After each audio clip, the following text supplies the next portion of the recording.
the stillness that beckons. André sat on a worn wooden bench outside the Zen temple, his head in his hands.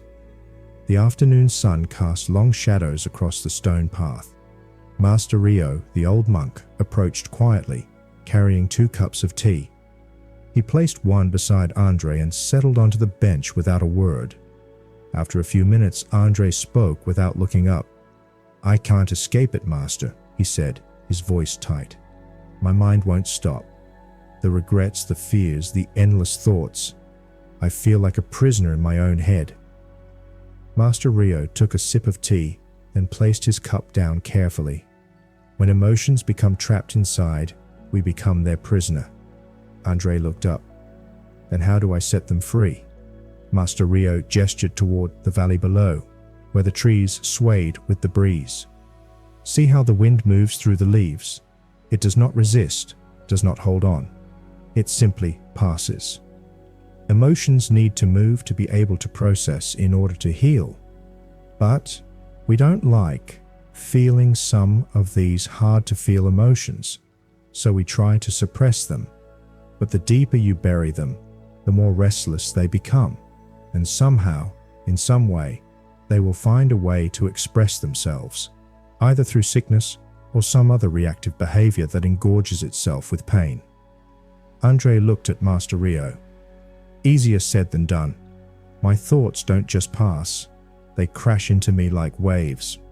I try to push them away, but they always return."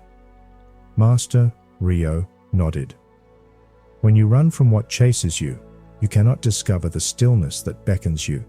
André's pain lay across his face. "Stillness is not something I have felt in a long time." "The mind is like a pond," Master Ryo said. "If you keep stirring the water, it remains cloudy. But if you sit in stillness, the mud settles and the water becomes clear." Master Ryo smiled. "Silence is the absence of external noise.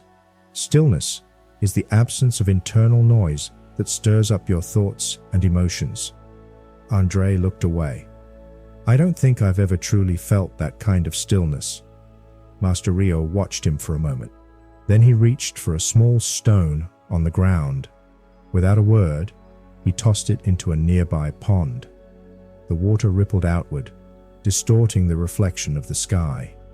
"Right now," Master Ryo said, "your mind is like this water, constantly disturbed, constantly reacting.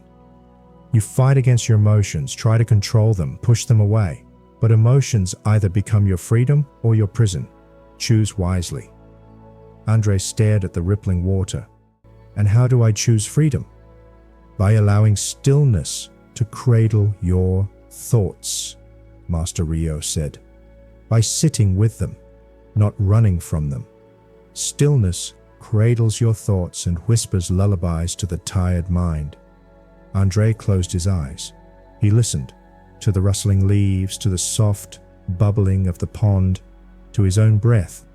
For a brief moment, his mind stopped chasing and the storm within him quieted.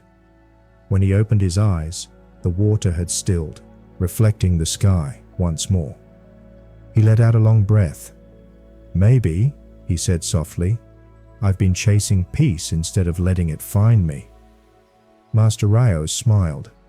"Perhaps peace has been waiting for you all along."